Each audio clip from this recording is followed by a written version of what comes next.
The Age of Innocence by Edith Wharton. Book 1, Chapter 12. Old-fashioned New York dined at 7, and the habit of after-dinner calls, though derided in Archer's set, still generally prevailed. As the young man strolled up Fifth Avenue from Waverly Place, the long thoroughfare was deserted but for a group of carriages standing before the Reggie Chiverses, where there was a dinner for the Duke, and the occasional figure of an elderly gentleman in a heavy overcoat and muffler ascending the brownstone doorstep and disappearing in a gas-lit hall. Thus, as Archer crossed Washington Square, he remarked that old Mr. Dulac was calling on his cousins, the Dagonets, and turning down the corner of West 10th Street, he saw Mr. Skipworth, of his own firm, obviously bound on a visit to the Miss Lannings. A little further up Fifth Avenue, Beaufort appeared on his own doorstep, darkly projected against the blaze of light, descended to his private brougham, and rolled away to the mysterious and probably unmentionable destination. It was not an opera night, and no one was giving a party, so that Beaufort's outing was undoubtedly of a clandestine nature. Archer connected it in his mind with a little house beyond Lexington Avenue, in which beribboned window curtains and flower-boxes had recently appeared, and before whose newly painted door the canary-coloured brougham of Miss Fanny Ring was frequently seen to wait. Beyond the small, slippery pyramid which composed Mrs. Archer's world lay the almost unmapped quarter inhabited by artists, musicians, and people who wrote. These scattered fragments of humanity had never shown any desire to be amalgamated with the social structure. In spite of odd ways, they were said to be, for the most part, quite respectable, but they preferred to keep to themselves. Medora Manson, in her prosperous days, had inaugurated a literary salon, but it had soon died out owing to the reluctance of the literary to frequent it. Others had made some attempt, and there was a household of Blenkers, the intense and voluble mother, and the 3 blousy daughters who imitated her, where one met Edwin Booth and Patty and William Winter and the new Shakespearean actor George Rignold, and some of the magazine editors and musical and literary critics. Mrs. Archer and her group felt a certain timidity toward these persons. They were odd. They were uncertain. They had things one didn't know about in the background of their lives and minds. Literature and art were deeply respected in the Archer set, and Mrs. Archer was always at pains to tell her children how much more agreeable and cultivated society had been when it included such figures as Washington Irving, Fitz-Greene Halleck, and the poet of The Culprit Fay. The most celebrated authors of that generation had been gentlemen. Perhaps the unknown persons who succeeded them had gentlemanly sentiments, but their origin, their appearance, their hair, their intimacy with the stage and the opera made any old New York criterion inapplicable to them. "When I was a girl," Mrs. Archer used to say, "we knew everybody between the Battery and Canal Street, and only the people one knew had carriages. It was perfectly easy to place anyone then. Now one can't tell, and I prefer not to try." Only old Catherine Mingott, with her absence of moral prejudices and almost parvenu indifference to the subtler distinctions, might have bridged the abyss. But she had never opened a book or looked at a picture, and cared for music only because it reminded her of gala nights at the Italiens, in the days of her triumph at the Tuileries. Possibly Beaufort, who was her match in daring, would have succeeded in bringing about a fusion, but his grand house and silk-stockinged footmen were an obstacle to informal sociability. Moreover, he was as illiterate as old Mrs. Mingott, and considered fellows who wrote as the mere purveyors of rich men's pleasures, and no one rich enough to influence his opinion had ever questioned it. Newland Archer had been aware of these things ever since he could remember, and had accepted them as part of the structure of his universe. He knew that there were societies where painters and poets and novelists and men of science and even great actors were sought after as dukes. He had often pictured to himself what it would be like to live in the intimacy of drawing-rooms dominated by the talk of Miramy, whose Lettres à une inconnue was one of his inseparables, of Thackeray, Browning, or William Morris. But such things were inconceivable in New York, or at the little musical and theatrical clubs that were beginning to come into existence. He enjoyed them there, and was bored with them at the Blinkers, where they mingled with fervid and dowdy women who passed them like captured curiosities. And even after his most exciting talks with Ned Winsett, he always came away with feeling as if the world was small. So was theirs. That the only way to enlarge either was to reach a stage of manners where they could naturally merge. He was reminded of this by trying to picture the society in which the Countess Olenska had lived and suffered, and also, perhaps, tasted mysterious joys. He remembered with what amusement she had told him that her grandmother Mingott and the Wellands objected to her living in a Bohemian quarter given over to the people who wrote. It was not the peril but the poverty that the family disliked, but that shade escaped her, and she supposed they considered literature compromising.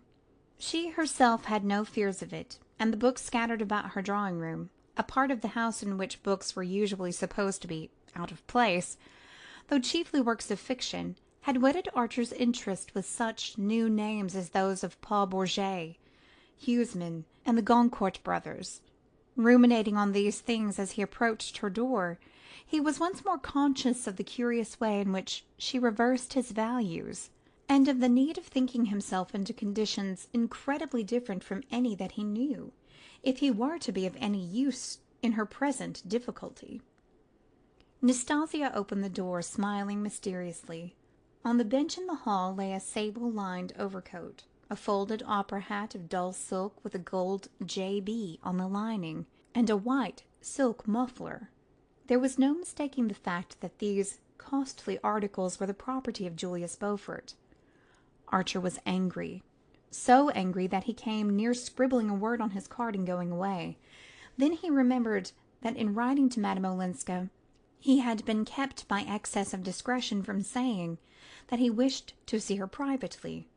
He had therefore no one but himself to blame if she had opened her doors to other visitors, and he entered the drawing-room with a dogged determination to make Beaufort feel himself in the way and to outstay him. The banker stood leaning against the mantel-shelf, which was draped with an old embroidery held in place by brass candelabra containing church candles of yellowish wax.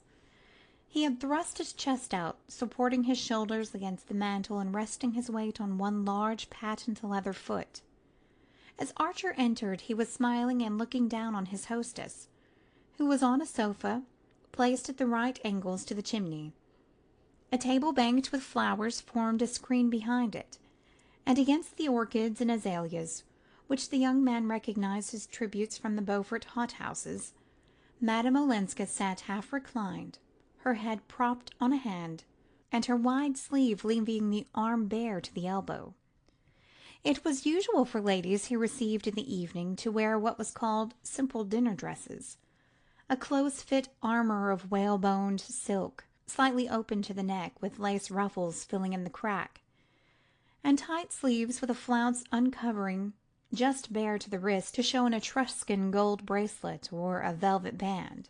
But Madame Olenska, heedless of tradition, was attired in a long robe of red velvet, bordered about the chin and down the front with glossy black fur. Archer remembered, on his last visit to Paris, seeing a portrait by the new painter Carolus Duran, whose pictures were the sensation of the Salon, in which the lady wore one of these bold sheath-like robes, with her chin nestling in the fur. There was something perverse and provocative in the notion of fur worn in the evening in the heated drawing-room, and the combination of a muffled throat and bare arms, but the effect was undeniably pleasing. "Lord love us, 3 whole days at Scartercliff," Beaufort was saying in his loud, sneering voice as Archer entered. "You'd better take all your furs, and a hot water bottle." Why? Is the house so cold? she asked, holding out her left hand to Archer in a way mysteriously suggesting that she expected him to kiss it. No, but the missus is, said Beaufort, nodding carelessly to the young man. But I thought her so kind. She came herself to invite me. Granny says I must certainly go. Granny would, of course. And I say it's a shame you're going to miss the little oyster supper I'd planned for you at Delmonico's next Sunday, with Campanini and Scalchi, and a lot of jolly people. She looked doubtfully from the banker to Archer. Ah, that does tempt me. Except the other evening at Mrs. Struthers, I've not met a single artist since I've been here. What kind of artists?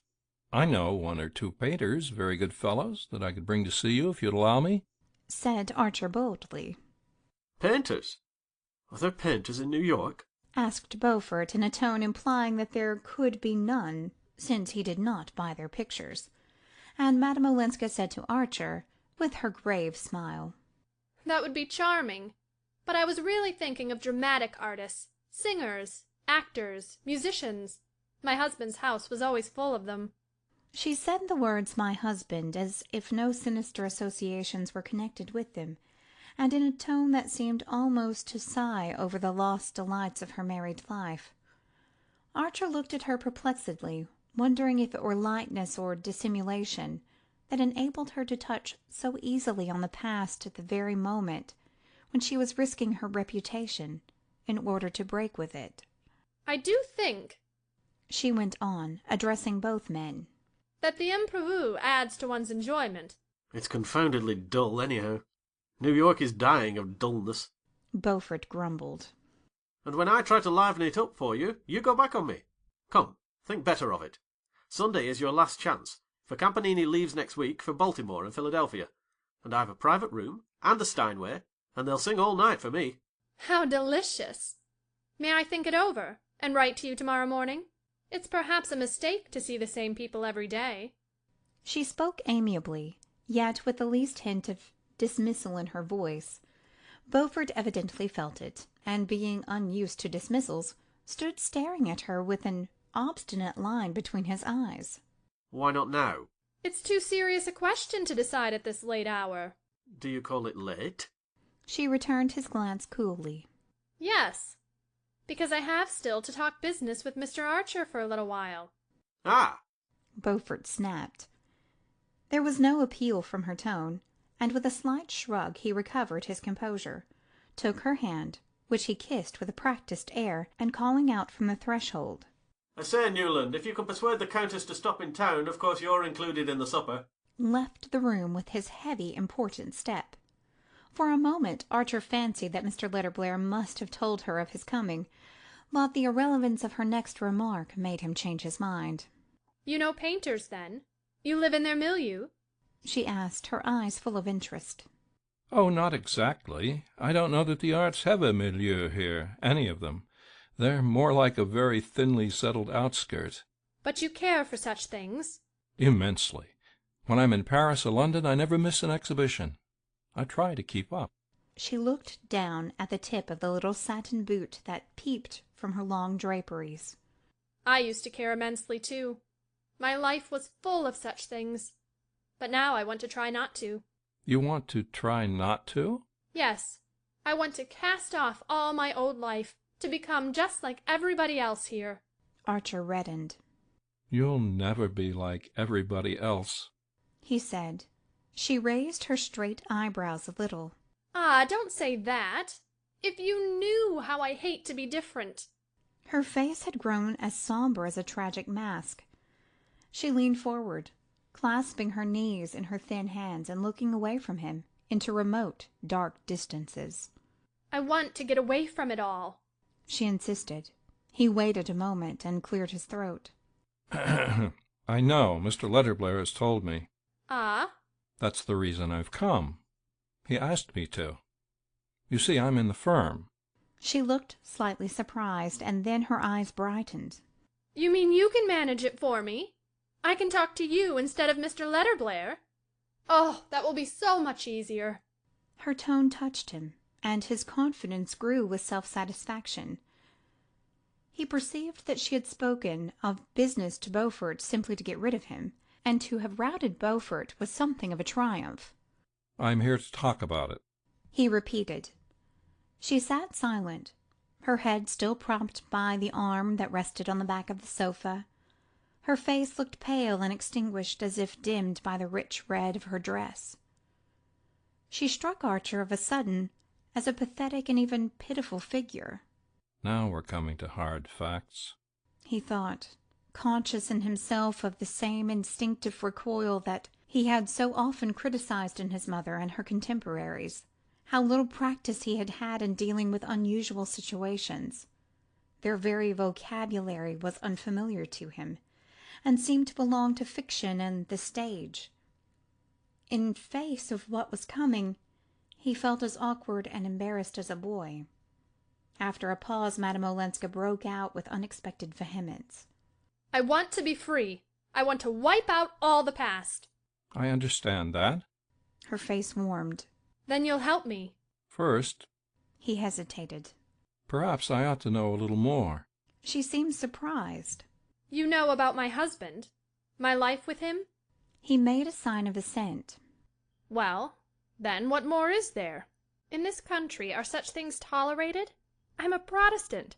Our church does not forbid divorce in such cases. Certainly not. They were both silent again, and Archer felt the spectre of Count Olenski's letter grimacing hideously between them. The letter filled only half a page, and was just what he had described it to be in speaking of it to Mr. Letterblair, the vague charge of an angry blackguard. But how much truth was behind it? Only Count Olenski's wife could tell. I've looked through the papers you gave to Mr. Letterblair, he said at length. Well, can there be anything more abominable? No.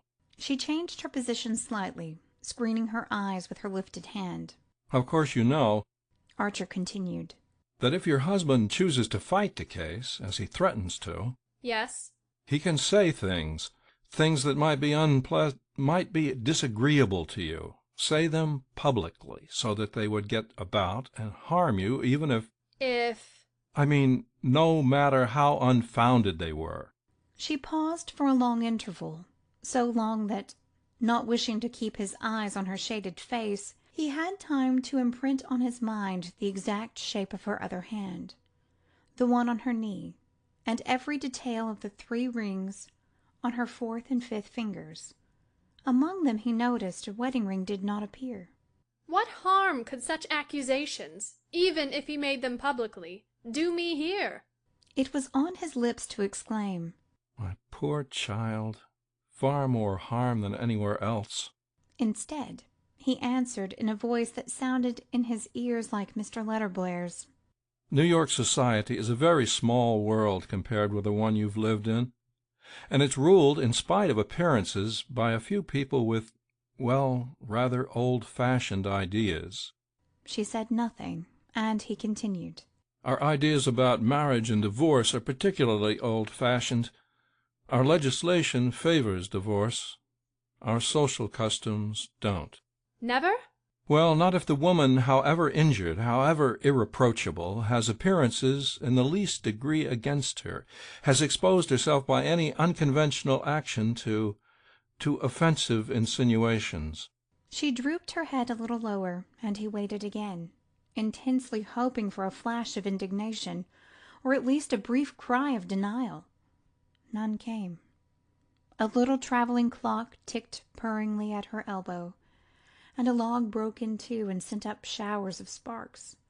The whole hushed and brooding room seemed to be waiting silently with Archer. Yes, she murmured at length. That's what my family tell me. He winced a little. It's not unnatural. Our family. She corrected herself, and Archer colored. For you'll be my cousin soon, she continued gently. I hope so. And you take their view. He stood up at this, wandered across the room, stared with void eyes at one of the pictures against the old red damask, and came back irresolutely to her side. How could he say? Yes, if what your husband hints is true, or if you've no way of disproving it. Sincerely, she interjected, as he was about to speak.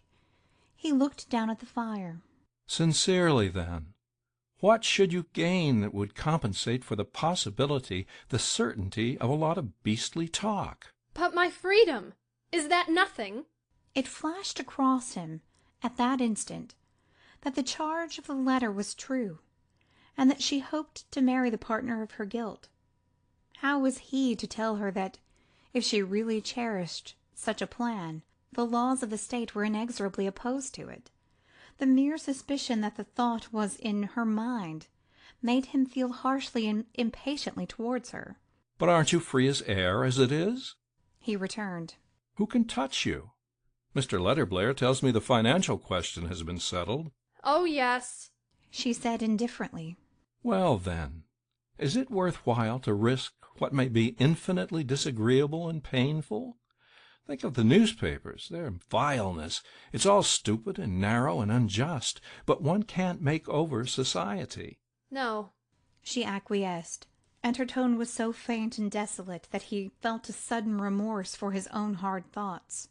The individual in such cases is nearly always sacrificed to what is supposed to be the collective interest. People cling to any convention that keeps the family together, protects the children if there are any.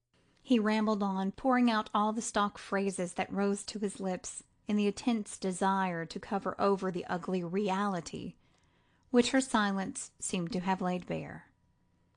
Since she would not or could not say the one word that would have cleared the air, his wish was not to let her feel that he was trying to probe into her secret. Better keep on the surface in the prudent old New York way than risk uncovering a wound he could not heal.